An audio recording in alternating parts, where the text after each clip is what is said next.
और अब हमारे आज की कला वार्ता के इस सत्र के दूसरे वक्ता के रूप में हम सबके बीच मौजूद हैं डॉक्टर अरविंद ओझा। अरविंद जी से हम लोगों ने ये अनुरोध किया था कि वे कला और मनुष्यता के संदर्भों को रेखांकित करते हुए आज अपनी बात कहें। इससे पहले कि मैं उन्हें बुलाऊं और इस विषय पर उन्हें अपने विचार व्यक्त करने के लिए हम सब आग्रह करें, हम अरविंद ओझा जी का परिचय जरूर जान लें कि वे जिस हैसियत से यहाँ पर मौजूद हैं वो हैसियत अचानक इस तरह से बनती नहीं है। वे कई सारे अनुशासनों में एक साथ काम करते हैं। वे कवि हैं, चित्रकार हैं, कलान्वेषक हैं, एक फिल्मकार भी हैं और इन तमाम रचनात्मक रास्तों से गुजरते हुए उन्होंने अपनी जो दृष्टि पाई है जीवन और कलाओं को देखने की, वही उसी दृष्टि को लेकर आज हम सबके बीच में हैं। लंबा तजुर्बा उनके पास है, कई सारे ऐसे कला समारोहों में उन्हें जाने का आमंत्रण मिलता रहा है। उन्होंने 2 फिल्में भी बनाई हैं, बॉम्बे ऑफ मंटू और स्ट्रोक विद स्क्वायर। ये 2 फिल्में उनकी बनी हैं और कई राष्ट्रीय अंतर्राष्ट्रीय फिल्म समारोह में इनका प्रदर्शन भी हो चुका है, उस पर एक अलग बहस भी हो चुकी है। उनका एक कविता संग्रह है, पृथ्वी अब आकाश है, और इस तरह से उनका जो कवि व्यक्तित्व है वो इन कविताओं में उतरता हुआ हमें दिखाई देता है। कई सारे और भी उनके संदर्भ उनके परिचय से जुड़ते हैं, लेकिन जिन इन अनुशासनों में वे काम करते हैं उस काम को करते करते उन्होंने जीवन को कैसा देखा है और जीवन के बरक्स उन्होंने कलाओं को कैसा देखा है, और जब जीवन और कलाओं की आपसदारी से वे मनुष्यता को समझने की कोशिश करते हैं तो क्या निष्कर्ष उनके पास आते हैं। कहते हैं कि कला जीवन का घुंघरू है और उन घुंघरू में हमें जीवन का आरोह अवरोह ही सुनाई देता है। जब हम इस पद के आसपास कला और जीवन और मनुष्य को देखने समझने की कोशिश करते हैं तो हम ये पाते हैं कि कला का प्रयोजन दरअसल सच्चे अर्थों में मनुष्यता ही है। हवा चले तो लगे कि जैसे बांसुरी कोई बजाए, पत्तों में लुक छिप कर कोई पायल या छनकाए, मन बांधे कभी मन खींचे मानो मनमोहक भी प्रकृति के कण कण में संगीत। रविंद्र जैन का लिखा ये पद है, ये छंद है, और इसमें दरअसल रविंद्र जैन क्या कहना चाहते हैं। वे संगीत का संज्ञान लेते हुए दरअसल ये बताने की कोशिश करते हैं कि ये सारा कुछ जो है राग अनुराग का जो जीवन है ये प्रकृति से ही चलकर आता है। यदि न घायल होगा अंतर मुरली बोलो क्या गाएगी, और शिला तराशी गई नहीं तो मूर्त कैसे बन पाएगी। तो ये सारी की सारी जो बेचैनी, जो छटपटाहट है, जो कला का प्रयोजन है, वो दरअसल जीवन और मनुष्यता को देखने का ही है। इसके क्या रहस्य हैं, इससे जुड़े और क्या संदर्भ हो सकते हैं, इन तमाम चीज़ों को समेटते हुए हमने आग्रह किया डॉक्टर अरविंद ओझा से। तो बहुत सम्मान के साथ उन्हें अपनी बात कहने के लिए आमंत्रित करते हैं।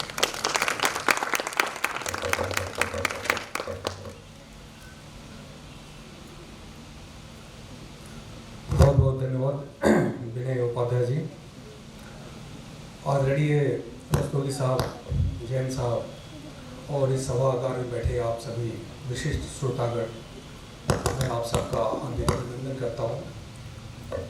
और मुझे इस बात की बेहद खुशी है कि बतौर चित्रकार, मूलतः मैं एक चित्रकार हूँ, बाकी जितने भी मेरे व्यक्तित्व का जो रचनात्मक जो आयाम है उसी का विस्तार है। तो कला को समझने, रूप की समझने की जो यात्रा आज से 2 दशक पहले या 2.5 दशक पहले मैंने शुरू की थी जब मैं बहुत छोटा था, और उसको समझते समझते जैसे विनय जी ने बहुत अच्छी बात कही, त्रिशा जी को भी मैंने सुना, बहुत ही अच्छी बातें अच्छे संदर्भ में उन्होंने रखी। तो मुझे इस बात की बेहद खुशी है कि मुझे यह जो अवसर मिला मनुष्यता और कला के संदर्भ पर अपनी बातें रखने के लिए, उसके लिए मुझे खजुराहो की ये जो कला संस्कृति की जो अप्रतिम भूमि है, यदि दूसरे शब्दों में कहें तो मनुष्य ने अपने चिंतन और कलात्मक अभिव्यक्ति में जो एक सर्वश्रेष्ठ अभिव्यक्ति उसने हम सबके सामने रखी, उसका ये एक बहुत बड़ा साक्ष्य, बहुत बड़ा प्रमाण है। खजुराहो निश्चित तौर पर इस पूरे देश का ही क्या, अगर अंतर्राष्ट्रीय संदर्भों में भी देखें तो कला संस्कृति का एक बहुत महत्वपूर्ण केंद्र है। और मनुष्यता ने पहली बार इस धरती पर मनुष्य होकर मनुष्य के बारे में सोचने की पहली प्रक्रिया इसी धरती से आरंभ करी। और इसके प्रमाण आप सब देख चुके हैं और हम सब साक्षी हैं। तो मैं जो भी संवाद आप सबके सामने रखता हूँ बहुत सहज रूप से मैं रखूँगा, और उसके 2-4 प्रमुख बिंदु हैं जिस पे मैं आप लोगों का ध्यान आकर्षित करना चाहूँगा। निश्चित तौर पर मनुष्य जिस प्रक्रिया से मनुष्य बनता है वो प्रक्रिया का नाम ही कला है। तो मनुष्यता और कला जीवन के अलग अलग आयाम नहीं, ये दोनों ही आपस में बहुत गहरे तौर पे संबद्ध है। जीवन गति के 2 अलग अलग पड़ाव हैं, 2 अलग अलग बिंदु हैं, इससे ज़्यादा और कुछ भी नहीं। तो मनुष्यता और कला के संदर्भ में जो प्रमुख बिंदु हैं वो क्या हैं जिसको मैं आप सबके सामने रखूं। सबसे पहले हम ये समझें कि मनुष्यता क्या है। दूसरा बिंदु जो है वो हम समझे कला क्या है। तीसरा ये समझे कि कला के संदर्भ क्या है। कला का अस्तित्व अपने आप में एक स्वतंत्र इकाई है, हो सकता है, लेकिन कलाकार जिन दृष्टियों जिन प्रेरणाओं के साथ जब पाता है वो अंततः कहाँ पहुँचता है, वो कौन सा संदर्भ रचता है अपने कला में, अपने सृजन में, अपनी अभिव्यक्ति में, जिसमें मनुष्य अपनी मनुष्यता के गौरवपूर्ण पलों को, क्षणों को देख पाता है। तो सबसे पहले आते हैं, मैं ये समझना चाहता हूँ और अपने वक्तव्य के माध्यम से कि मनुष्यता क्या है। निश्चित तौर पे मनुष्यता का जो चिंतन है ये कोई आधुनिक समय के विचार नहीं है। ये आदि समय से ही मनुष्य और मनुष्यता के बारे में जितने भी आध्यात्मिक जो ज्ञान विज्ञान रहा है, जो दार्शनिक जो चिंतन प्रणाली रही है, चाहे वो भारतवर्ष में रहा या विश्व के अन्य क्षेत्रों में रहा, पश्चात में रहा, सबने बहुत ही विस्तार से इस विषय को समझने की कोशिश की है कि मनुष्य का जो अस्तित्व है, जो उसका स्वरूप है, वो क्या है। मेरा वक्तव्य भी शंकराचार्य के उन्हीं प्रश्नों से शुरू होता है कि तुम कौन हो, और शंकराचार्य कहते हैं कि यही तो जानने पर आया हूँ। तो मनुष्य और मनुष्यता की जब आप बात करते हैं तो बिल्कुल हम आरंभिक बिंदु पे जाते हैं और ये समझने की कोशिश करते हैं कि मनुष्य आखिर है क्या। मनुष्य दरअसल मन का विस्तार है। मनुष्य जो शब्द है मनन से बना है। मनुष्य का जो आत्यांतिक जो स्वरूप है वो विचार की अभिव्यक्ति है। हमारा दर्शन कहता है कि चैतन्य वही है जो विचारशील है। वो कोई भी जीवित व्यक्ति हो, कोई भी जीवित वनस्पति या पशु या जितने भी आयाम है जीवन के, जो विचार रहित है वो मनुष्य नहीं हो सकते। तो मनुष्य वही है जो विचारशील है, चैतन्य वही है जो विचारशील है। विचार की प्रक्रिया मनन की प्रक्रिया है और मनन का संबंध मन से है। मन क्या है? दरअसल जब भी हम मनुष्य या कला, बोलता मैं चित्रकार हूं, मैं एक बार और बता दूं, मैं जितनी भी वक्तव्य अभी देने जा रहा हूं, क्योंकि मैं चित्रकार हूं और मैं रूप को समझने की ज़्यादा मैंने कोशिश की है, तो मेरे जितने भी संवाद है उसके केंद्र में मेरी ये जो भूमिका है, जो मेरी ये दृष्टि है बतौर कलाकार की, रूप की, वो बार बार आपके सामने आएगी और उसी के सापेक्ष, उसी के संदर्भ में मैं अपने शब्दों का जो है विस्तार में देखा जाऊंगा। मन क्या है? मन है इस अस्तित्व की जो दृश्यमान गति है। ब्रह्म के कॉन्सेप्ट को, ब्रह्म की अवधारणा को जब समझने का प्रयत्न हमारा भारतीय दर्शन करता है तो ये कहता है कि ब्रह्म क्या है? अहम का विस्तार है। अहम शिव और शक्ति का योग है और वहाँ का जब योग होता है तो अहम बनता है और जो अनुस्वार है उससे एक सृजन प्रक्रिया का आरंभ होता है। अहम जब कार्य रूप में आता है तो अहंकार बनता है कि इस पूरे संपूर्ण जगत में बिना अहम की कोई गति संभव नहीं है। तो अहम वो मूल बिंदु है जो अपने क्रियात्मक रूप में मन का रूप लेती है और मन का विस्तार ही अंततः ब्रह्मांड के सारे ही जितने भी दृश्यमान और अदृश्य जो आयाम हैं उससे होता हुआ मनुष्य तक की यात्रा करता है। इसके संदर्भ की अगर हम खोज करते हैं तो हम ऋग्वेद के 10वें मंडल में भी इसका जिक्र है, जिसमें एक मंत्र आता है मनुर्भव। ऋग्वेद के जो ऋषि हैं वो उद्घोष करते हैं कि मनुर्भव, और दूसरे संदर्भ में कहते हैं कि जन्या दैव्यम जन्म, कहते हैं सबसे पहले तुम मनुष्य बनो, become the human being, then try to create the divine.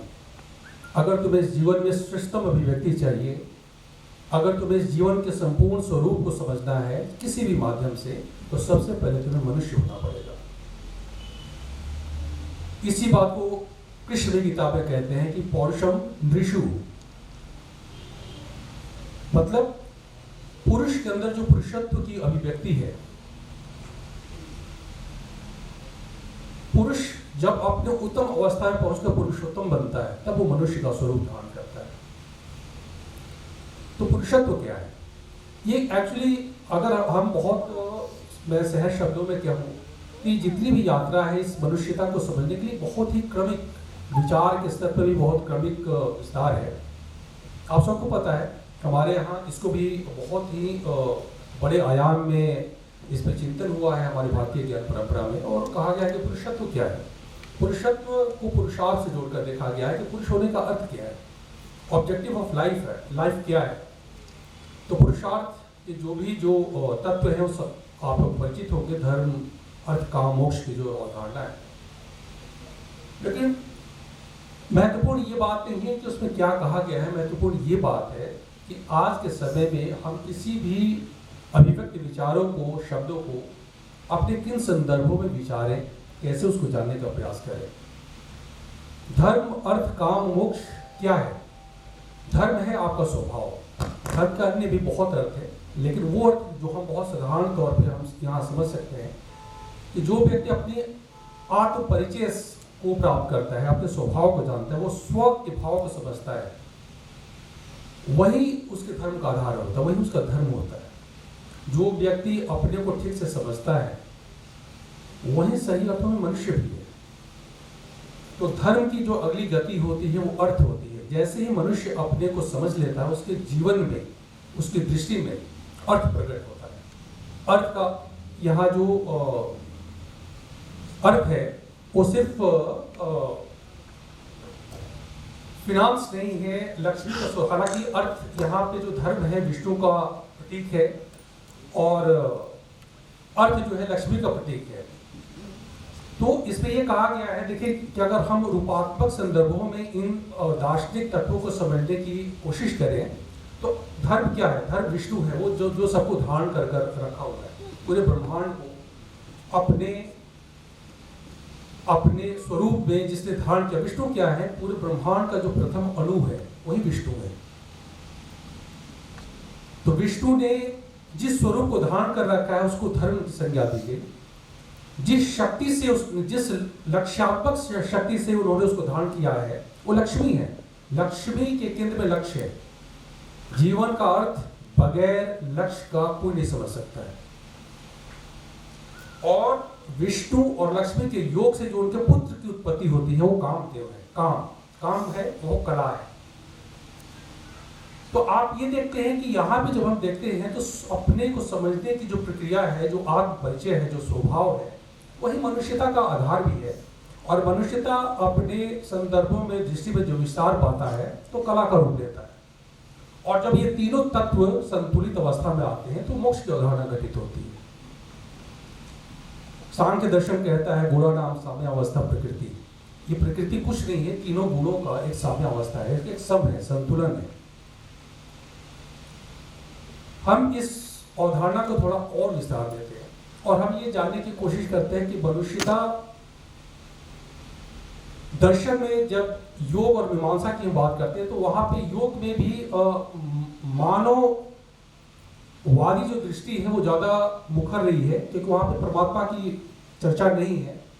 सांख्य और वेदांत को अगर हम छोड़ दें तो योग और मीमांसा में भी अगर हम देखते हैं तो वो ये बहुत प्रमुखता से आता है। फिर दर्शन में चरवाक दर्शन आता है, वो भी यही कहता है जो भौतिक सिद्धांत हैं, जो भौतिक जो स्वरूप है जगत का, उसकी चर्चा करता है। और वो कहते हैं कि जो आत्म तत्व है, जो आत्मनिष्ठा है व्यक्ति की, उसको जानने की पहल है सारे दर्शनों में। मनुष्यता की बात करें तो यही परंपरा हमारे यहाँ राम कृष्ण वेदव्यास और जितने भी आप देखें, ये बहुत लंबी परंपरा है, शंकराचार्य से होते हुए और तुलसी कबीर और गांधी तक की जो यात्रा है, वो सब जो एक मानववाद के जो प्रवर्तक रहे हैं, मानव जिनके केंद्र में रहा है। ठीक इसी संदर्भ को अब हम जब पाश्चात्य विचार चिंतन के परिप्रेक्ष्य में देखते हैं तो वहां भी देखते हैं वहां अभूतपूर्व चिंतन हुआ है। सुकरात से लेकर प्लेटो और एरिस्टोटल अरस्तु से लेते हुए, और आप देखें कि मध्ययुगीन जितने भी विचारक रहे बड़े, जितने बुद्धिवादी जो विचारक थे, उन्होंने बहुत विस्तार से, उसमें डेकार्टे हैं, उसमें स्पिनोजा हैं, उसमें लेबनिज हैं, कांट है, ये पूरी परंपरा आते आते जो है, और जो पूरा पुनर्जागरण का जो काल है यूरोप का, उसमें एक से एक लोग होते हैं और मानववाद वहाँ एक सुनिश्चित और सुगठित विचार के रूप में प्रस्तुत होता है। और ये पूरी जो यात्रा है पश्चिम दर्शन की, वो मानववाद से होते होते और अस्तित्ववाद पे आती है। अस्तित्ववाद एक अद्भुत विचार के रूप में हम सब के सामने प्रस्तुत होता है, और अस्तित्ववाद में हम समझते हैं कि दरअसल मनुष्य होने का अर्थ क्या है। हम देखते हैं कि जो ग्रीक जो दर्शन है, सबसे इंपॉर्टेंट एक चीज मैं यहाँ पे रुकूंगा और आप सबको बताना चाहूंगा कि मैं दर्शन का जो है सहयोग इसलिए ले रहा हूँ क्योंकि अगर हमें अपने विचार को समझना है तो हमें दर्शन को समझना पड़ेगा। कला को समझना है तो हमें साहित्य को समझने की कम आवश्यकता है, दर्शन को समझने की ज्यादा आवश्यकता है। कला के जो स्वरूप है वो दर्शन से पोषित होते हैं, साहित्य के शब्दों से कम होते हैं, प्रेरणा लेते हैं साहित्य से। और मैं अपने अगले वक्तव्य में इस चीज को मैं बताने की कोशिश करूंगा कि हमारे जो अभी के विचार है, हम ये कहते हैं, हम मानकर चलते हैं कि हम सारी चीजों को हम जानते हैं, कला के सारे संदर्भों को जानते हैं, चाहे वो चित्रकार हो या नृत्य में हो या स्थापत्य में हो या मूर्तिकार, किसी भी कला के किसी संदर्भ में हो, हम ये पहले से मानकर चलते हैं कि हमें सारे संदर्भ, हमारे विचार की जो स्थापना है उससे हम पूर्ण रूप से अवगत है, बट ऐसा होता नहीं है।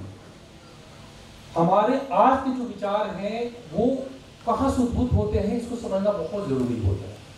हमारे आज के विचार हमारे परिवेश के विचारों से जन्मते हैं। आज हम सब इस सभागार में उपस्थित हैं और जो विचार मैं बोल रहा हूँ, जो विचार आपके मन में आ रहा है, उस परिवेश का जो विचार है उसका रिजल्ट होता है, उसका परिणाम है। परिवेश के विचार कहाँ से उद्भूत होते हैं? हर परिवेश के विचार जो होते हैं वो समाज के विचारों से उद्भूत होते हैं। जिस समाज में आप हैं, यही विचार ठीक इसी समय लंदन में कुछ और है, बिहार के गांव में कुछ और है, दिल्ली और मुंबई में कुछ और है। समाज के विचार कहाँ से उद्भूत होते हैं? हर समाज के विचार अपने संस्कृति के विचारों से उद्भूत होते हैं। इसलिए जो जितनी भी सांस्कृतिक जो वैचारिक जो अवधारणाएं हैं, इतना बड़ा कार्यक्रम हो रहा है, ये बहुत महत्वपूर्ण है कि अगर मनुष्य के अंदर, उसके अंतर जगत में, उसके अंतस में, उसके आंतरिक और बाह्य संदर्भों में विचार की अगर ठीक से स्थापना करनी हो तो हमें संस्कृति के तत्वों को समझने की जरूरत है। और संस्कृति के जो विचार हैं वो कहाँ से आते हैं? हर संस्कृति के विचार अपने दर्शनों के विचार से प्रेरणा पाते हैं। तो जब हम आज के विचार की बात करते हैं तो हमारी एक लंबी यात्रा होती है अपने दर्शन को समझने। तो दर्शन क्या है? दर्शन एक सुगठित चिंतन प्रक्रिया है जो हमारे अलग अलग प्रभावों में, संस्कारों में अभिव्यक्त होती है। हमें लगता है कि हम आधुनिक है या पुरातन है या परंपरागत है, जिस भी आयाम में हम अपने को रखना चाहें, लेकिन ये बात समझने की होती है कि जो कुछ भी हम बोल रहे हैं उसकी जो गंगोत्री है, जो स्रोत है, वो बहुत पुराना है। चित्रकार में देखता हूँ तो मैं देखता हूँ कि हमारी जो कला है वो किसी सार्थक दिशा में नहीं है। मैं ये नहीं कहता हूँ कलाकार अच्छे नहीं है, कला नहीं हो रही है, बहुत महत्वपूर्ण कलाकार है, बहुत अच्छे कलाएं भी हो रही हैं, लेकिन सफलता और सार्थकता ये जीवन के दो आयाम हैं। हमें सार्थकता को समझने की जरूरत है। कुछ भी प्रभाव ग्रहण करके हम कुछ भी बनाएं, वो सुंदर तो है प्रयोग के स्तर पे, लेकिन बहुत ज़्यादा अगर हम उसको एक संदर्भ में, अगर हम चिंतन में लाते हैं तो हमें लगता है कि उसमें सार्थकता कम होती है। तो हम इस तत्व को समझने के लिए हम देखते हैं कि सुकरात ने जो दर्शन दिए उसने कैसे पाश्चात्य जगत को प्रभावित किया। और पाश्चात्य जगत की जब मैं बात कर रहा हूँ तो मनुष्य की चिंतन प्रक्रिया भी प्रभावित होती है और कला के सारे संदर्भ प्रभावित होते हैं। और उन्होंने कहा, सुकरात ये कहते हैं, जिसका समर्थन प्लेटो और अरस्तु से होता हुआ ये बहुत लंबे समय तक यात्रा करता हुआ मध्य युग तक आता है वो विचार। वो कहते हैं कि जो भी प्रकृति में घटनाएं हो रही हैं वह मूलतः वस्तु का जो गुण है, जो गुणात्मक जो सिद्धांत है किसी भी वस्तु का, उसके कारण हो रही है। अब ये बहुत ही सुंदर बात भी थी लेकिन बहुत वेग थी, क्योंकि उन्होंने भौतिक सिद्धांतों की बात नहीं करी, गुणात्मक सिद्धांतों की बात कर रहे थे। और जितने भी पाश्चात्य जगत में जितने भी आप देखते हैं दर्शन, मैथमेटिक्स, कला के जो स्वरूप हम देखते हैं उसमें वैज्ञानिकता तो आती है, लेकिन बहुत सारी चीज़ें जो है वो बनती और बिगड़ती हुई हमें दिखती है। और ये पूरा का पूरा जब 13वीं शताब्दी में ये विचार आता है तो पहली बार ये माना गया कि नहीं, उसके पहले ये माना गया आध्यात्मिक जो चिंतन प्रक्रिया है वो कहता है कि जो चेतना है वो एक स्वतंत्र वस्तु है, एक स्वतंत्र इकाई है। भौतिक सिद्धांत ये मानता था कि नहीं, वस्तु का गुण है चेतना। वस्तु जब एक खास अनुपात और संयोजन में उपस्थित होता है हमारे सामने तो चेतना या चेतना का सौंदर्य हमारे सामने दिखता है। और जैसे ही वस्तु का वो जो संयोजन है, अनुपात है, वह संतुलित होता है, चेतना और उसका जो सौंदर्य है उसका लय हो जाता है। मानववाद का सिद्धांत जब पुनर्जागरण के समय में आता है यूरोप में, उसके पहले पूरे सृष्टि के केंद्र में ईश्वर स्थापित होता है। हम ये मान कर चलते हैं, उस समय ये मान्यता है विज्ञान में कि पृथ्वी केंद्र है और पूरा जो सौरमंडल है, जो सूर्य है, इसकी परिक्रमा कर रहे हैं। हम ये मान कर चलते हैं कि पूरी जो ये जीवन का जो विस्तार है, जो मनुष्य का जो जीवन है, उसका विचार है, भाव है, अभिव्यक्ति, उसके केंद्र ईश्वर है। पहली बार ये समझ में आता है कि नहीं, अगर जब तक से मनुष्य होने की प्रक्रिया में संलग्न नहीं होगा, जब तक से सृष्टि के केंद्र में ईश्वर की जगह मनुष्य को नहीं रखा जाएगा, मनुष्य की श्रेष्ठता अभिव्यक्तियां कभी संभव नहीं है। मानववाद इसी परिकल्पना पर आधारित होता है। और फ्रांसिस्को पेट्रॉक जैसे विचारक और कवि जो है पहली बार 13वीं शताब्दी में इस विचार की स्थापना करते हैं। उसके पहले जो शिक्षा प्रणाली होती है पूरे यूरोप में, खासकर इटली की मैं बात कर रहा हूँ, पादुआ और एक और यूनिवर्सिटी है, विश्वविद्यालय है, पादुआ और मुझे याद नहीं आ रहा है, ऐसे दो बहुत महत्वपूर्ण विश्वविद्यालय हैं जहाँ पे पहली बार मानववाद एक विषय रूप में पढ़ाया जाना शुरू होता है। उसके पहले जो शिक्षा का जो स्वरूप होता है उसमें प्रशासन, कानून, वो सारी चीज़ें जो सूक्ष्म चीज़ों से जुड़ी हुई नहीं होती है, वो सारी चीज़ें जो मनुष्य की उपयोगिता और भौतिक जो ज़रूरतों से जुड़ी हुई जो विषय होते हैं वो पढ़ाए जाते हैं। और फिर दांते जैसे बहुत बड़े विचारक आते हैं जिन्होंने डिवाइन कॉमेडी लिखी है और जो ईश्वरीय सत्ता और जो मसीही जो एक प्रभुत्व है दर्शन में, उसका विरोध करते हैं। इरास्मस आते हैं, द प्रेज ऑफ फॉली लिखते हैं, मैकियावली आते हैं, द प्रिंस लिखते हैं, और अनेक ऐसे विचारक आते हैं जिन्होंने पूरी की पूरी जो मानववाद की स्थापना, वो कहते हैं कि नहीं, जीवन के जितने भी विस्तार हैं, जो भौतिक विस्तार जो हम देख रहे हैं, उस सूक्ष्म जो जीवन के जो विचार हैं उससे संचालित होते हैं। और ये जो सूक्ष्म विचार है, जो सूक्ष्म जो निर्णय लेने की जो शक्ति है मनुष्य की, उसको पहली बार फोकस किया जाता है, उसको संदर्भ में लाया जाता है। और पहली बार कला, मूर्तिकला, चित्रकला, स्थापत्य, अलंकार और ऐसे अनेक विषय जो हैं अलग से पढ़ाए जाने शुरू होते हैं। अनेक विद्वान होते हैं जिसमें पीटर लोम्बार्ड हैं, एक्विनास हैं, बहुत सारे हैं। जब आप पढ़ेंगे तो आप देखेंगे कि ये जितने भी विचार की जो यात्रा है किसी एक व्यक्ति की देन नहीं है। उसका सूत्र तो कहीं एक बिंदु से शुरू होता है, लेकिन उसको बहुत सुगठित करने में, सुनियोजित करने में बहुत महत्वपूर्ण विद्वानों और दार्शनिकों का और कलाकारों का सहयोग होता है, सहभागिता होती है। जोतो करके एक बहुत बड़े चित्रकार होते उस समय, उसके पहले की जो परंपरा होती है, रियलिज्म होता है, यथार्थवाद होता है, लेकिन अलग स्वरूप में होता है। पहली बार जोतो जो होते हैं प्रकृतिवाद, उन्होंने लैंडस्केप पे काम करना शुरू करते हैं। ईश्वरीय जो अभिव्यक्ति है कलाओं में, उसको वो नकारते हैं और कहते हैं कि वो जो सौंदर्य, जो ईश्वरीय चेतना का जो सौंदर्य है, उस उसको हम बहुत सहज प्राकृतिक जो रूप है, रूपाकार है, उसमें भी हम अनुभूत कर सकते हैं। ज्योतों को बहुत वहाँ के प्रमुख जो चैपल होते हैं, ब्रूनो, वादिस और ऐसे करके 2-3 बड़े चैपल होते हैं, वो दिए जाते हैं और उसको पेंट करते हैं। और ये पूरी की पूरी जो परंपरा है मानववाद की, वो धीरे धीरे आगे बढ़ती है। तो मानववाद है क्या मूलतः?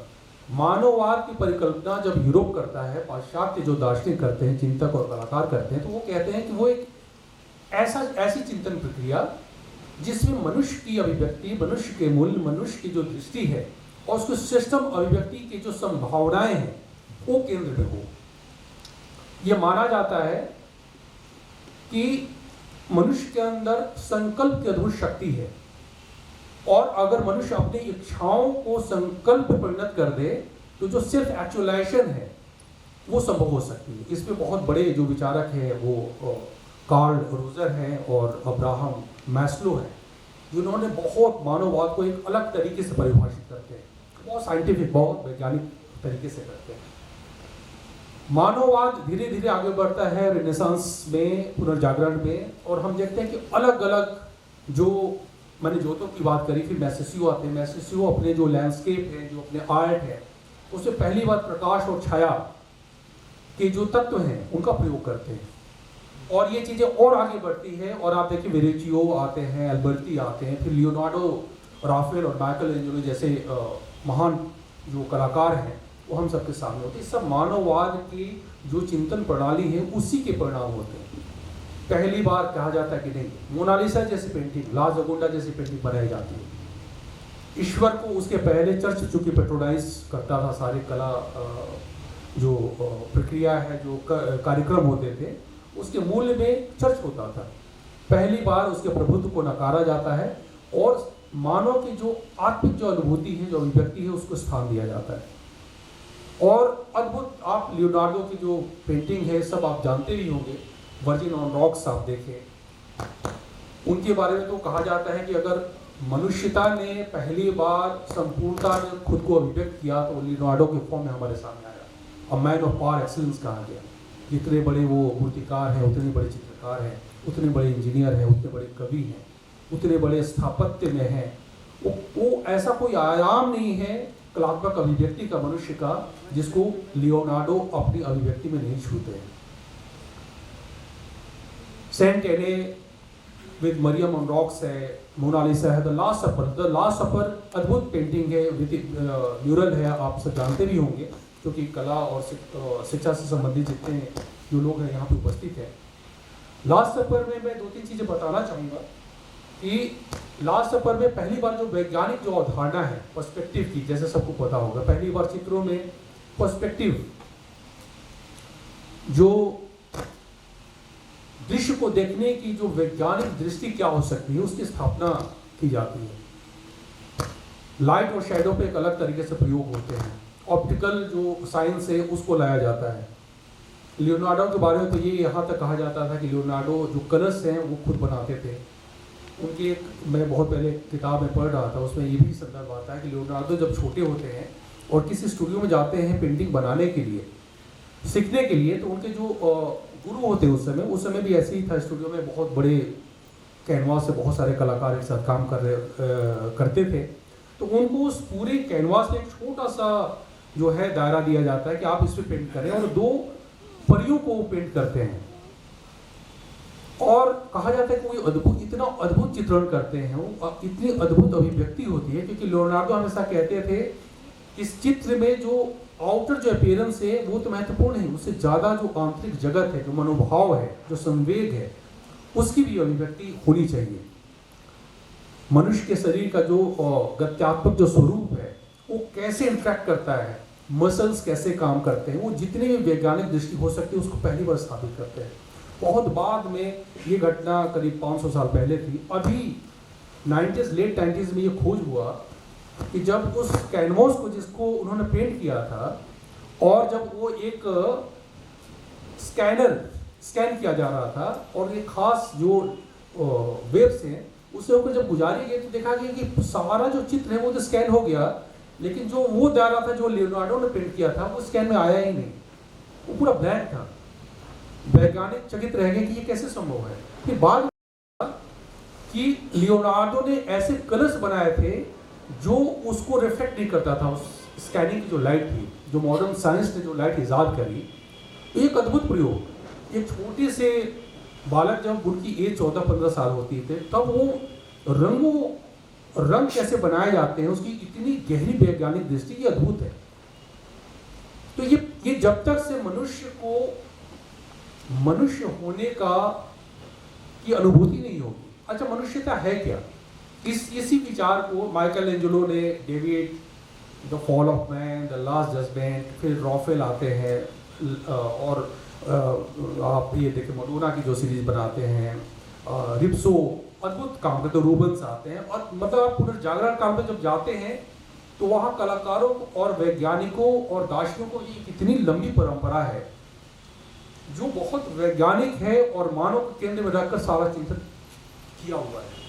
और ये पूरी की पूरी जो अवधारणा है जब शास्त्र तक आती है, शास्त्र और उसके बीच में शास्त्र और मानववाद, पुनर्जागरण के मानववाद में विज्ञान अपने शिखर पे जाता है, औद्योगिक क्रांति होती है, वाणिज्यवाद आता है, पूंजीवाद आता है, पूंजीवाद के बाद विज्ञान की तकनीक ईजाद की जाती है और तकनीक धीरे धीरे फिर मनुष्यता को पीछे लेकर जाता है। विज्ञान अपने स्वरूप में खुद को स्थापित करता रहता है और मनुष्यता फिर धीरे धीरे वापस चली जाती है।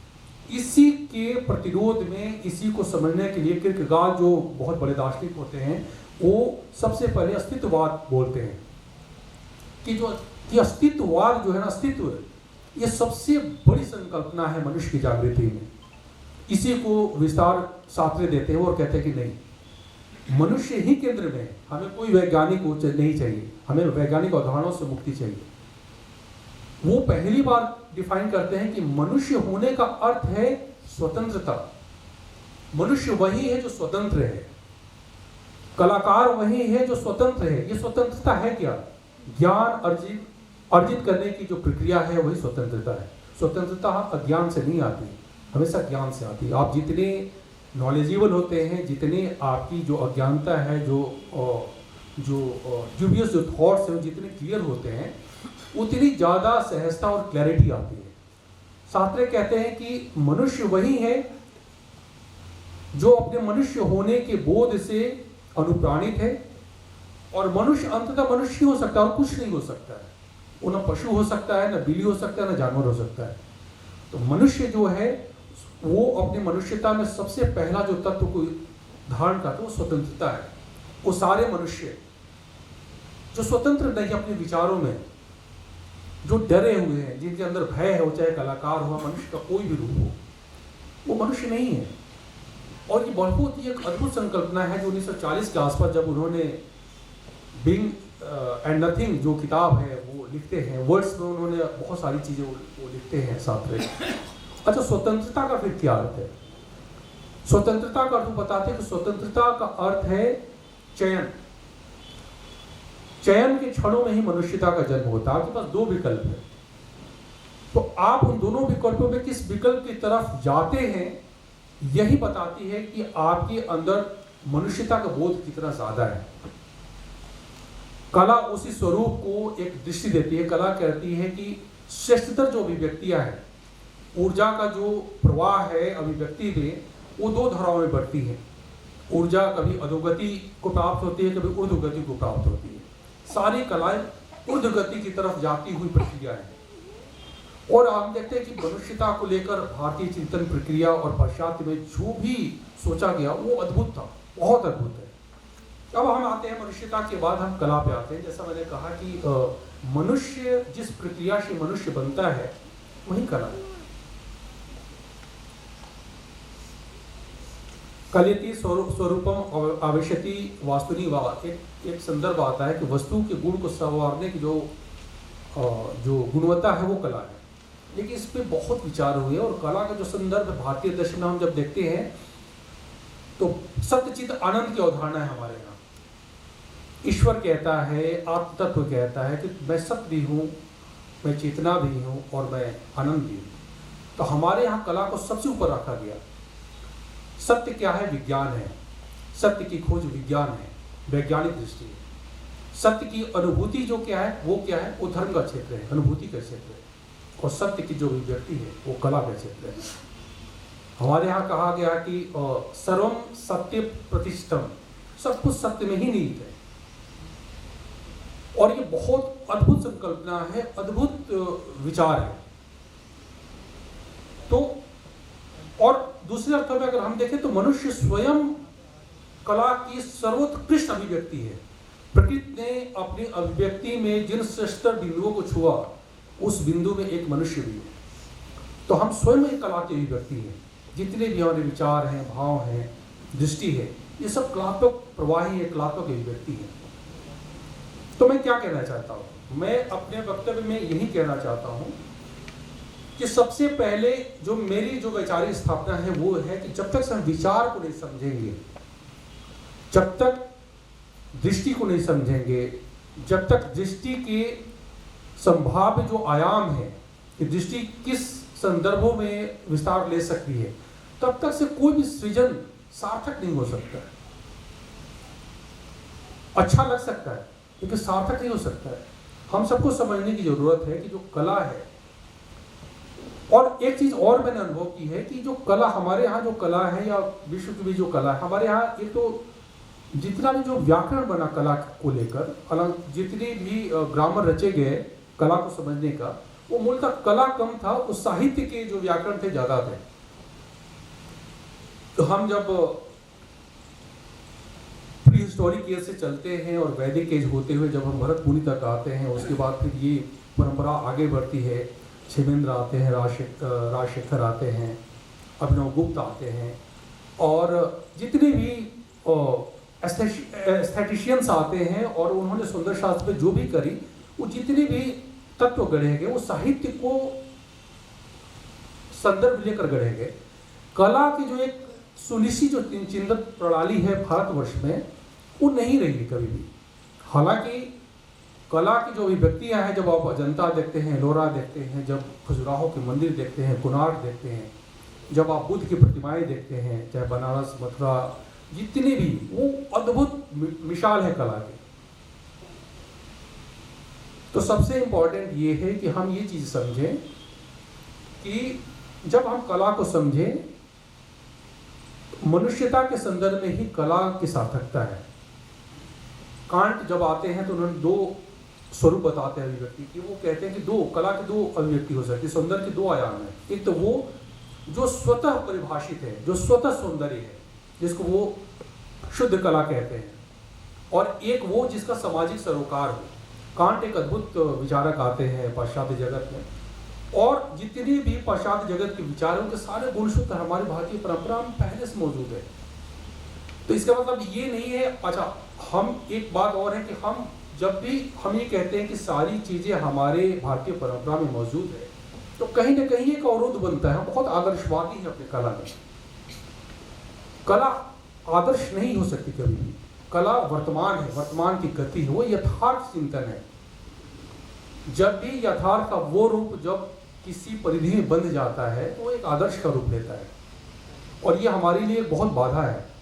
मैं ये नहीं कहता हूं कि आदर्श नहीं होने चाहिए जीवन में, जीवन मूल्य होने चाहिए, मूल्य आदर्श के रूप में ही प्रतिबिंबित होते हैं। लेकिन उन्हीं आदर्शों को अगर हमने एक नया संदर्भ नहीं दिया आज के समय में, हर कलाकार अपनी जड़ों को न समझे, अपनी लोक संस्कृति, लोक कलाओं को न समझे, तब तक से कोई समकालीन जो कला रचे गए या रची जाएंगी उनमें कोई सार्थकता नहीं। विश्व की जितनी महानतम कलाएं हैं वो सब अपनी जड़ों से जुड़ी हुई कलाएं थी। चाहे पिकासो गुर्निका बनाते हैं, या लियोनार्डो काम करते हैं, या विंसेंट वैन गॉग करते हैं, या इंडिया में भी आप देखते हैं जितनी भी महानतम चीजें बनाई गई वो सब कलाकार अपनी जड़ों से जुड़े हुए थे। तो कहने का अर्थ है कि बतौर कलाकार, बतौर सांस्कृतिक जो कार्यकर्ता, क्योंकि संस्कृति मूल है विचार का, समाज का, सारी चीजें वहीं से उद्भूत होती है। हमें अपने दर्शनों की तरफ लौटने की जरूरत है, एक नई परिप्रेक्ष्य में देखने की जरूरत है चीजों को। जब तक से हम एक नया संदर्भ नहीं देंगे, नए तरीके से उसमें विचार नहीं करेंगे, तब तक से कोई सार्थकता संभव नहीं। इसमें बस 2-3 बिंदु और मैं जोड़ूंगा। उसमें जो सबसे प्रमुख बिंदु है वो ये कि आदर्श और यथार्थ की बात मैं कर रहा था। देखिए, कला के जो मान्य जो 3 आयाम है वो शब्द, रंग और ध्वनि है। शब्द की अपनी सीमाएं हैं। अगर सारी बातें इस जीवन में शब्द में ही कहना संभव था तो रंग एक कला माध्यम के रूप में हमारे सामने नहीं होता। शब्द जहां रुकता है रंगों की दुनिया वहां से शुरू होती है। रंग अनुभूति है, रूप है, रूपाकार है। आप ये देखिए, और जहां पे रंग का जो विस्तार है, जहां पे अपने उद्देश्य में, अपने परम लक्ष्य को पूर्ण करने में असक्षम हो जाता है, वहां ध्वनि की जो दुनिया है वो शुरू होती है। तो शब्द क्या है? शब्द विचार है। विचार की जो पहला प्रत्यक्ष अनुभव जो है वो शब्द से कनेक्ट होते हैं। साहित्य से ज़्यादा हम प्रभावित होते हैं। वो सारे बड़े लीडर विश्व में बेहद अच्छे ऑरेटर थे। जो बहुत अच्छा बोल सकता है वो मनुष्य की भावनाओं को, विचारों को ज़्यादा प्रभावित कर सकता है। यह कारण नहीं कि हम जब अपने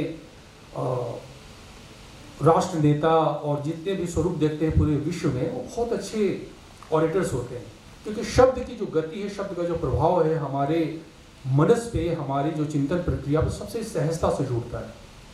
लेकिन शब्द में सब कुछ कहना संभव नहीं है, जहाँ अनुभूति का संसार शुरू होता है। जैसे आपको पता है कि अगर मैं ये कहूँ कि दो स्वाद का अंतर बताइए, कि आप चीनी खाओ और गुड़ खाओ, और दोनों के मिठास मुझे शब्द में बताओ कि क्या अंतर, आप बता नहीं पाओगे। शब्द वहाँ रुक जाते हैं। आप बोलोगे मीठा है, किस तरह का मीठा है, वहाँ शब्द चुकते हैं और वहाँ अनुभूति का संसार शुरू होता है। कलाएं अनुभूति का संसार है, कलाएं रूप है, रूपक है। इसका साहित्य एक क्रमिक विकास जरूर है, लेकिन कलाओं के समझने की जरूरत है कि एक नए संदर्भ में रूप को समझे और उसमें विचार करें। और जितने भी रूप है ये यथार्थवादी चिंतन का प्रतिफल होती है, एक सतत प्रक्रिया है। रूप बनते हैं प्रकृति में, संघार में ही सृजन की जो संभावना है वो हर पल घटित होती रहती है। प्रकृति हर पल टूट रही है और हर पल बन रही है। हमारे शरीर में भी जितने एटम्स है, न्यूरॉन्स है, हर पल टूट रहे हैं। बिग बैंग बाहर ही नहीं है, बिग बैंग हमारे अंदर भी है। तो प्रवृत्ति और निवृत्ति दोनों ही हमारे अंदर है। जब टूटने की प्रक्रिया में ही सृजन की प्रक्रिया संभव होती है। तो ये जो रूपाकार है, जो रूप है, इसको अलग संदर्भों में देखने की जरूरत है। मैं भी इस बात को मानता हूँ कि जब तक से भारतीय कलाएं, कला के रूप का जो कलात्मक अभिव्यक्ति जब तक से शब्दों के प्रभाव से मुक्त नहीं होगा, यहाँ कोई चिंतन संभव नहीं है। जितने भी कला पर लिखने वाले लोग हैं, जो समीक्षक हैं, जो चिंतक हैं, उन्होंने बहुत आदर्शवादी स्वरूप है उनका चिंतन प्रणाली का। हमें आदर्श की कम जरूरत है, हमें यथार्थवादी चिंतन की ज़्यादा जरूरत है। तभी यहाँ पे भी आंदोलन होगा। यहाँ पे भी एल डी विंसी जैसे महान चित्रकार, माइकल एंजेलो, पिकासो और पॉल सॉर्त्रे और जितने भी महानतम दार्शनिकों को मैंने नाम लिए। हमारी दिक्कत यह है कि हम अक्सर अपने सामर्थ्य को ही अपनी उपलब्धि मान लेते हैं और हम उसको गति नहीं दे पाते हैं। ये पूरे भारतवर्ष में एक बहुत बड़ी विडंबना है कि हम अपनी योग्यता को अपनी उपलब्धि मान के बैठे रहते हैं। हम ये हैं, हम वो हैं, हम आदर्शवादी हैं, हमारी सारी बातें क्या सब कहेगा, सब कुछ हमारे स्रोतों में है, लेकिन उसको कौन देख रहा है, उस पर कौन विचार कर रहा है। जब भी हम वेद की बात करते हैं तो उसको एक धार्मिक संदर्भ से जोड़ देते हैं। वेद में कहीं भी ईश्वर नहीं आता है। वेद पूरे भौतिक सिद्धांत हैं।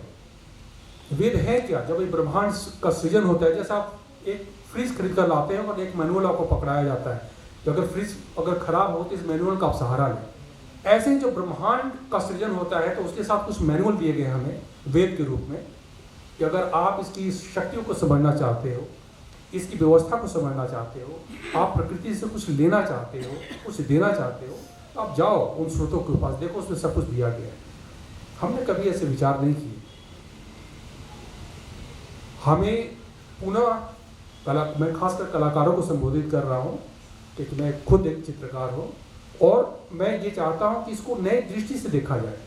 कला को शब्द के प्रभाव से दूर किया जाए। कला को उसकी जो स्वायत्त इकाई है उसमें उसका परीक्षण हो और एक नई दृष्टि का सृजन हो। कला संदर्भ क्या? कला संदर्भ और कुछ भी नहीं है। कला संदर्भ, कला की अभिव्यक्ति या जीवन की अभिव्यक्ति हमेशा दो तलों पर होती है, तीन तलों पर होती है, भौतिक, मानसिक और आध्यात्मिक। भौतिक तल पर सब कुछ हम देख रहे हैं। जब भी कला ज्ञान का रूप ले, भौतिक तल पे कलाएं क्या है? मनोरंजन है, मन का रंजन है, इंटरटेनमेंट है। जितनी भी इंटरटेनमेंट की जो विधाएं हैं वो भौतिक तल पे हमारे अंदर उत्तेजना पैदा करती हैं। कला जब मानसिक तल पर अपनी अभिव्यक्ति पाती है तो परिमार्जन बन जाती है, वो प्रबोधन बनता है, विचार बनता है। लेकिन क्या कला जब अपने हाईएस्ट फॉर्म में, अपने सर्वश्रेष्ठ जो अभिव्यक्ति और स्वरूप में जब होती है तो ज्ञान तत्व होती है, सत्यचित आनंद। ईश्वर ने कहा कि तुम मुझे विज्ञान के रूप में भी देख सकते हो, तुम मुझे चित्त, चेतना और अनुभव के तौर पर भी समझ सकते हो, और जो मेरा हाईएस्ट फॉर्म है वो आनंद है, कला है। कला को हमारी संस्कृति ने, हमारे दर्शन ने सबसे ऊपर रखा है, क्योंकि सारी जो मनुष्य का चिंतन है, मनुष्यता है, उसकी जो सर्वश्रेष्ठ अभिव्यक्ति है, उसका जो परम लक्ष्य है वो आनंद प्राप्ति है। तो कला का ये जो स्वरूप है वो अपने आप में बहुत ही व्यापक है, और ये जो विषय है बहुत बृहद विषय है। इसको आधे घंटे, पौना घंटा और 1 घंटा में नहीं समेटा जा सकता है। इसमें प्रमुख बिंदुओं को मैंने सिर्फ बोला, और बस मैं अंत में एक बात ये कहना चाहूँगा कि जब एक ऐसे समय में जब शब्द अपने अर्थ खोने लगे, जब कोई दर्शन, कविता, कहानी हमारे चिंतन प्रक्रिया पे उतना प्रभाव न डाल पाए, जब शब्द शोर बन जाए, जब हर व्यक्ति बोलने में ही आतुर हो, सुनने में कोई आतुर न हो, क्योंकि शब्द जो अर्थ गढ़ रहा है उसका प्रभाव हम लेने को तैयार नहीं, तब कला एक संभावना है इस पूरी भारतीय संस्कृति के लिए, उन सारे कलात्मक मनुष्यों के लिए, उन सारे लोगों के लिए जो कला को एक दृष्टि के रूप में स्थापित कर सकते हैं, जो कला में मनुष्य की स्वतंत्रता की बात कर सकते हैं, जो कला में स्वतंत्रता में मनुष्य के चयन शक्ति की बात कर सकते हैं, और जब कला इच्छा से बढ़कर एक संकल्प का रूप ले, और जब कला मनुष्य का सर्वोत्तम अभिव्यक्ति बन जाए। धन्यवाद।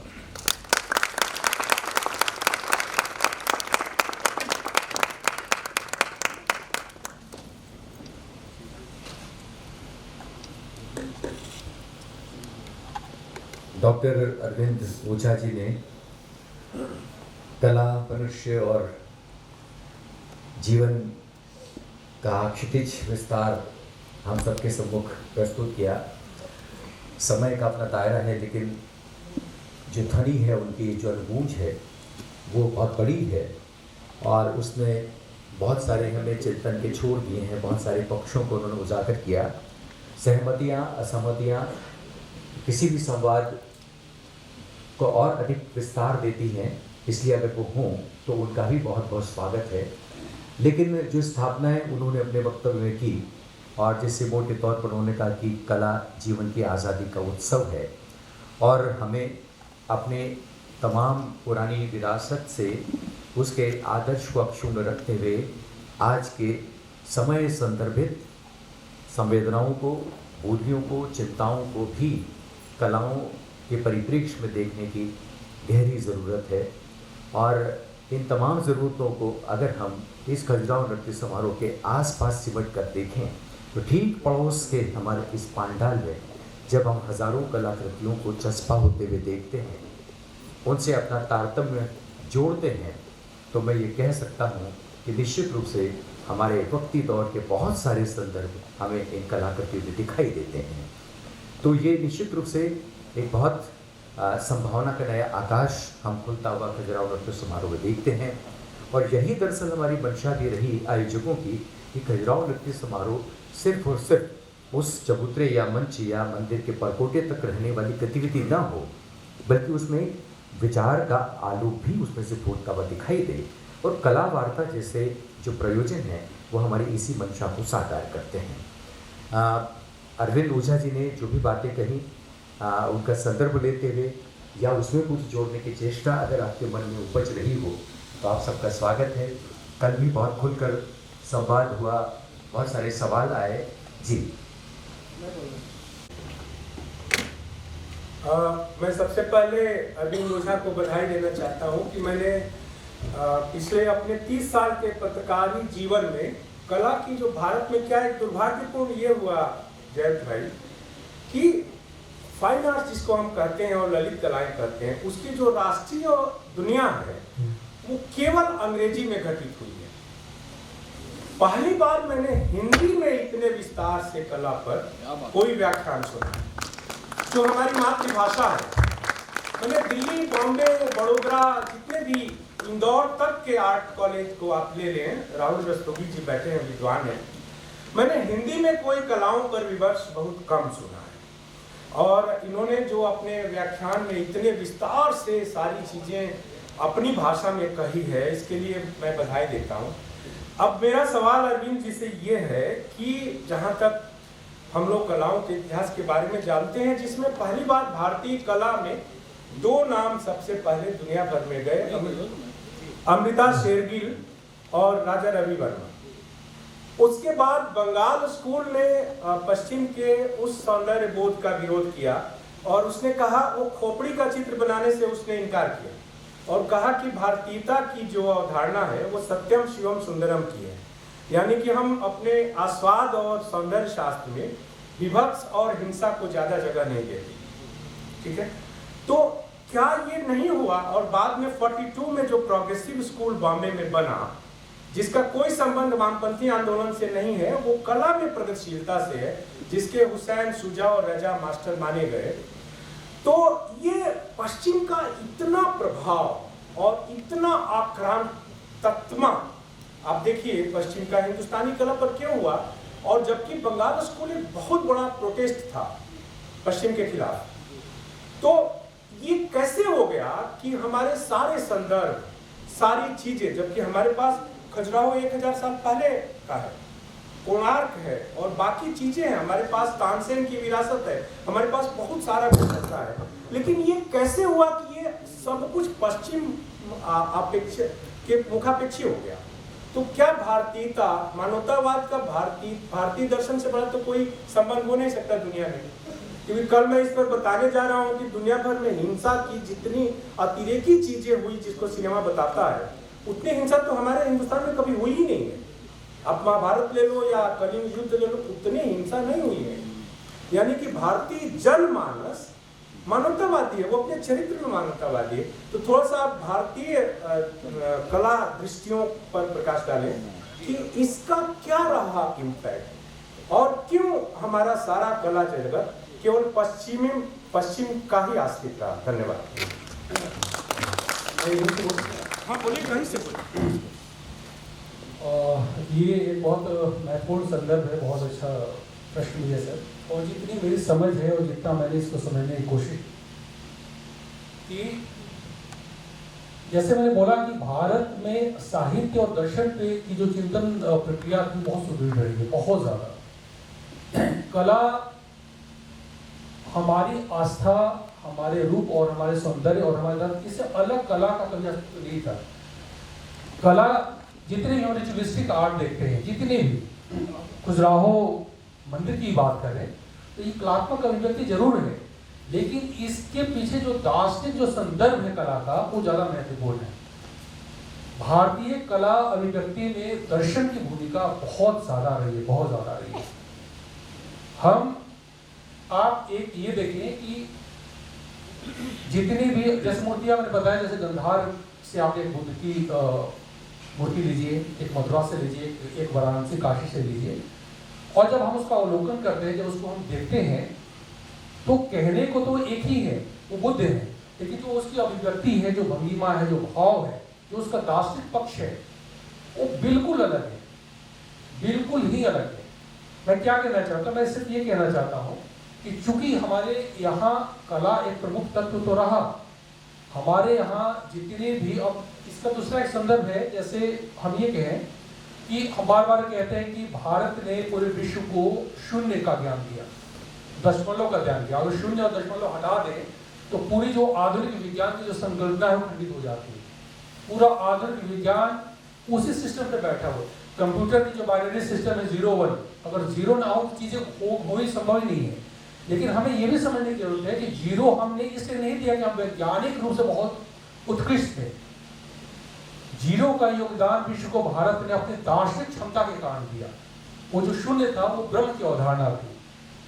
उपनिषद, ईशावास्य उपनिषद का जो पहला श्लोक है, ओम पूर्णमदः पूर्णमिदं पूर्णात् पूर्णमुदच्यते पूर्णस्य पूर्णमादाय पूर्णमेवावशिष्यते, 0 - 0 = 0, ये पूरा जो कॉन्सेप्ट है ये पहले ही मंत्र से निकला हुआ एक कॉन्सेप्ट है। तो फिर मैं यही कहना चाहता हूँ कि हमारे यहाँ जो दर्शन की भूमिका है वो ज़्यादा महत्वपूर्ण रही है। जैसे जैसे कालांतर में दर्शन की भूमिका, दर्शन के जो स्रोत हैं वो प्रभावित होने लगे अलग अलग साहित्य से, अलग अलग इंटरवेंशन से। बहुत एक लंबे समय तक अलग अलग जो शासक थे, जो आक्रांता थे, उनका प्रभाव हम पे पड़ा। हमारी सारी चीज़ें संग्रहित रही अलग अलग तरीके से, लोक जनश्रुति में, लोक स्मृतियों में, लोक कलाओं में, वो सब हमने इकट्ठा तो करके रखा था। लेकिन कभी भी एक बहुत बड़े फैला के वैचारिक जो संदर्भ है हमने अपनी कलाओं को नहीं दिया। साहित्य ज़्यादा मुखर रहा, साहित्य मुखर रहा, कला को और आयाम भी मुखर रहे। नृत्य है, संगीत है, ये फिर भी एक समानांतर व्यवस्था के तौर पर चलते रहे थे। लेकिन जब रूप कला की हम बात करते हैं, दृश्य कला की बात करते हैं, तो वो कहीं ना कहीं बहुत ज़्यादा इंटरवेंशन उसमें रहे। और जो आधुनिक समय में जब हम ये देखते हैं कि यूरोप के जितने भी रेनेसांस के बाद जो जितने भी मूवमेंट चलते हैं, चाहे वो रियलिज्म हो या बैरोक आर्ट हो या इम्प्रेशनिज्म हो, न्यू इम्प्रेशनिज्म, पोस्ट इम्प्रेशनिज्म और क्यूबिज्म से होते हुए हम एब्स्ट्रैक्ट तक आते हैं। एब्स्ट्रैक्शन के बाद क्या हमारे यहाँ अमूर्त की परिकल्पना नहीं, हमारे यहाँ अगर आप तंत्र कला पढ़ें, तंत्र की समझ रखें, तो हमारे यहाँ तो अमूर्तता हमारा जीवन शैली का पार्ट रहा है, भाग रहा है। हम एक पत्थर को रखते हैं और एक सिंदूर डालते हैं उस पर, और ये हम कहते हैं कि हम उसे शिव का रूप हम समझते हैं।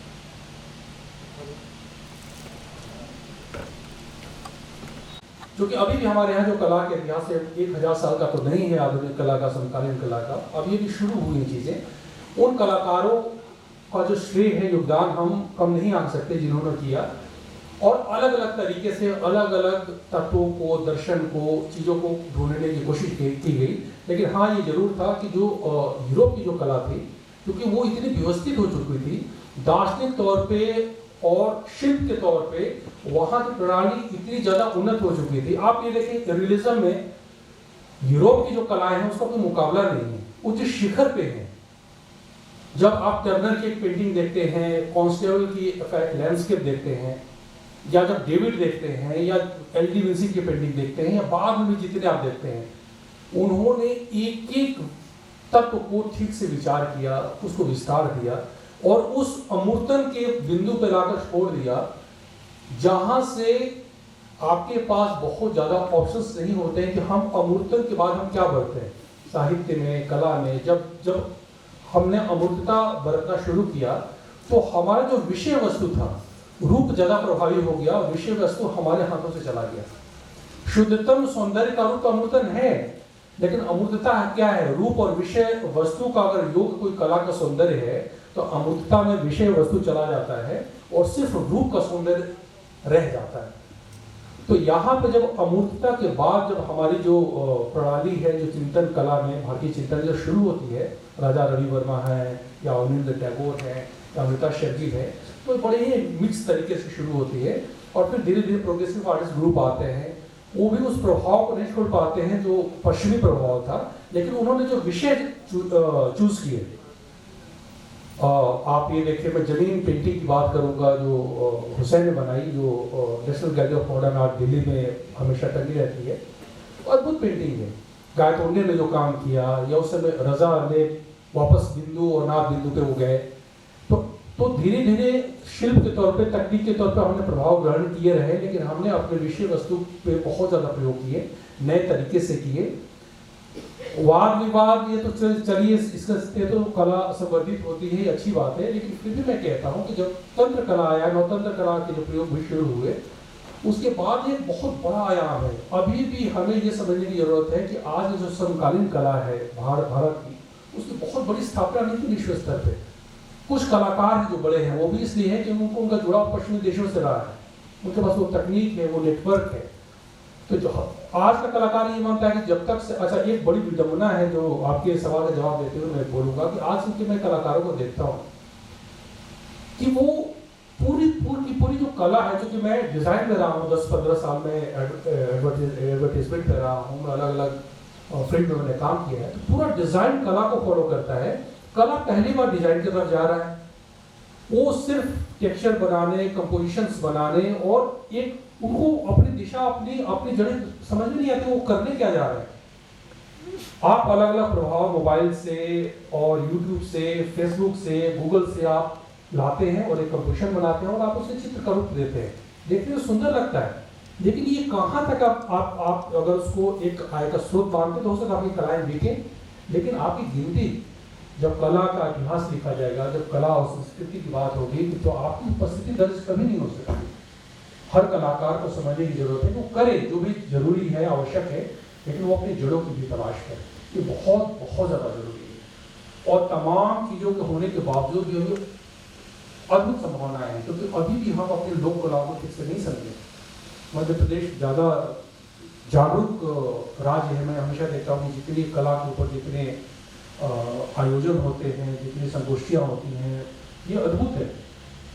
जब तक से हम लोक से नहीं जुड़ेंगे, लोक तत्व को नहीं समझेंगे, लोक दृष्टि को नहीं समझेंगे, हम उस सारी परंपरा को नहीं समझेंगे जो गीत के माध्यम से, भित्ति चित्र के माध्यम से, अलग अलग तरीके से हमारे जीवन का अंग है, तब तक से हमें बहुत बड़ा कला का संदर्भ नहीं खड़ा करता है। बहुत सारे ऐसे विचारक हैं, कलाकार हैं जो समझने की कोशिश भी कर रहे हैं, लेकिन मैं ये चाहता हूँ कि और संगठित प्रयास हो, इन पहलुओं पर और विचार किया जाए और इसको एक नए संगठित और समेकित दृष्टि के रूप में, बड़े संदर्भ के रूप में कला जगत के सामने रखा जाए।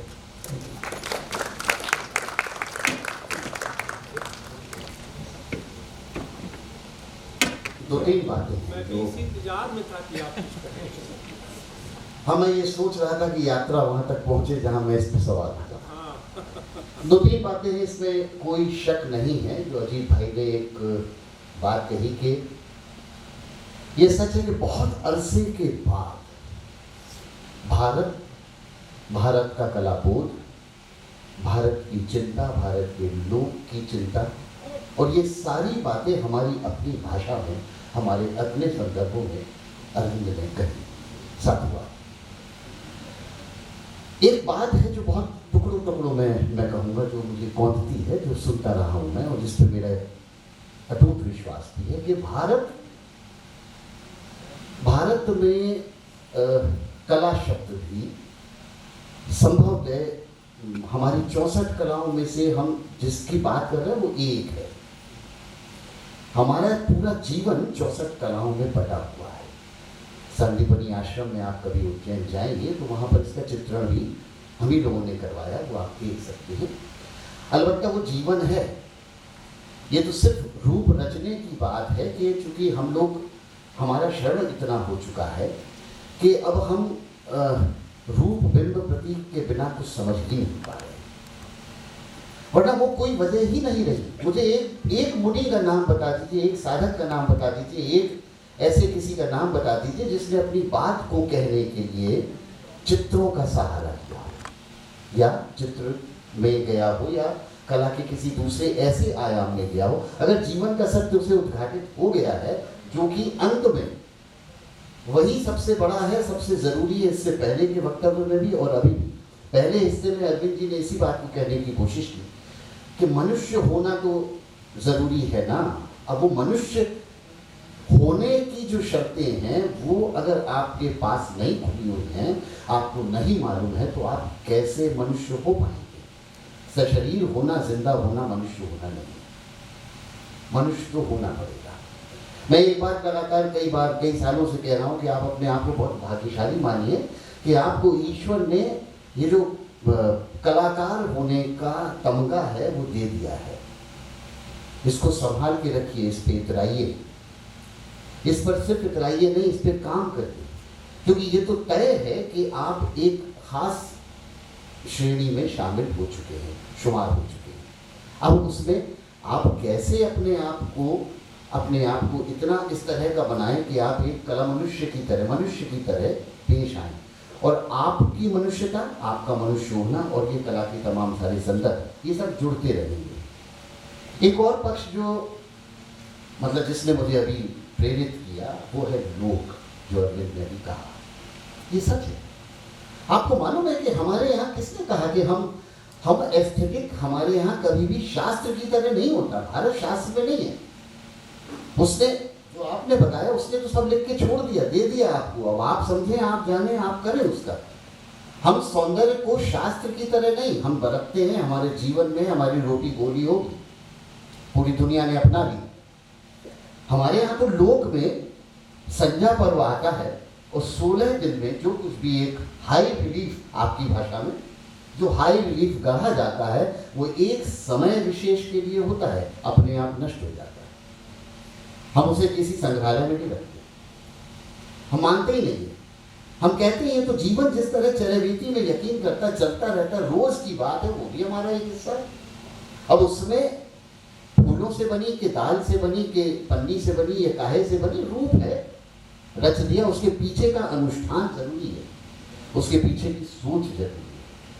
हमने तो हमेशा कलाओं में, जिसे हमें कहना पड़ रहा है कला, क्योंकि संदर्भ वही है, चाहे जनजातियां काम करें, जनजातियों में कल आप पूछ रही थी कि गोदनों की बात कर रही थी। गोदने क्या हैं?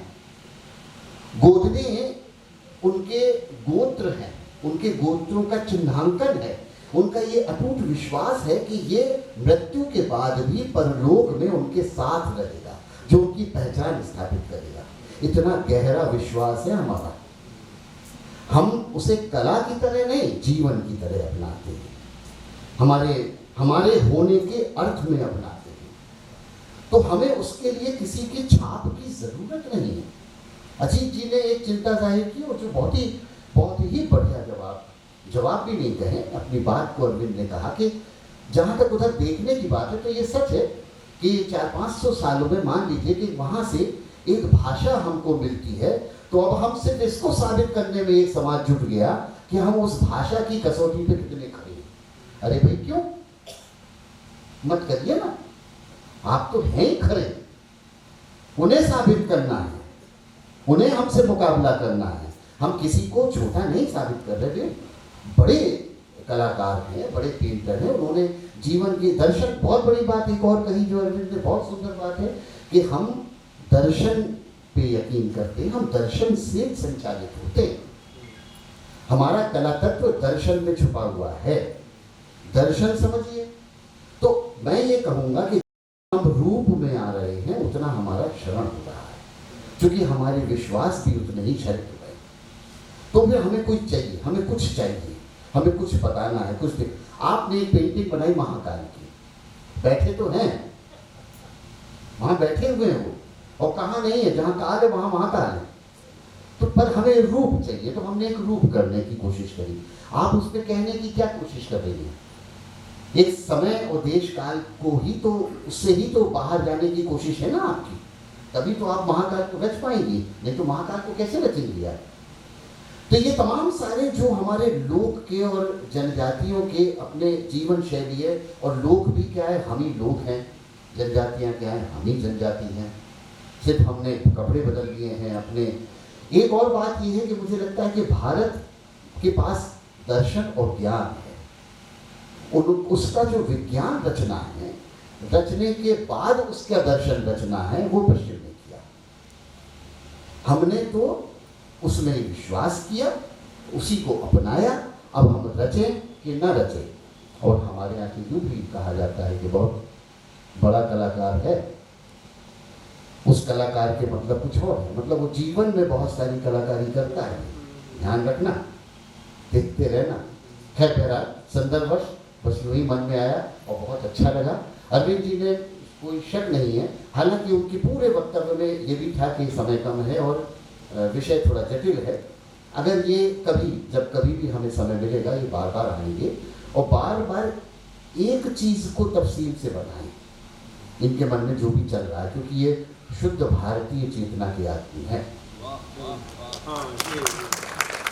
और ये बहुत बड़ी बात है, खारिज करने से की बात नहीं कर रहा मैं ये बात नहीं कर रहा कि आप पश्चिम को खारिज करें, मत करिए, ये अपना काम कर रहे हैं, हम अपना काम कर रहे हैं। लेकिन हमारे अपने काम में जिस सोच समझ की बात है वो अरविंद के पास है, और ये बहुत अच्छी बात है। और जैसा मैं हमेशा कहता हूँ, मुझे खूब मज़ा आता है इस बात को कहने में कि हमें तो सानिध्य ही मिला डॉक्टर कपिल तिवारी का, जो भारतीय ज्ञान परंपरा के इस समय सबसे बड़े पुरोधा, सबसे बड़े स्कॉलर। कभी कोशिश थी इस बार वे आए और 2-3 दिन आप लोगों से बात करें। नहीं हो पाया किन्हीं कारणों से, जब भी होगा आप यकीन जानिए आपके सामने जितने भी बहुत सारे अंधेरे हैं, घने कोने के अंधेरे के कोने हैं, वे सब साफ हो जाएंगे, सारे जाले साफ हो जाएंगे और अपने भारतीय होने पर भी आप इतराएंगे, इतराना चाहिए। अपने कलाकार होने पर भी आपको इतराना चाहिए और अपने पास आपकी विरासत में जिन्होंने भी जो कुछ भी संजो के आपको दे दिया है, संभाल के रखिए, तो फिर नहीं मिलेगा।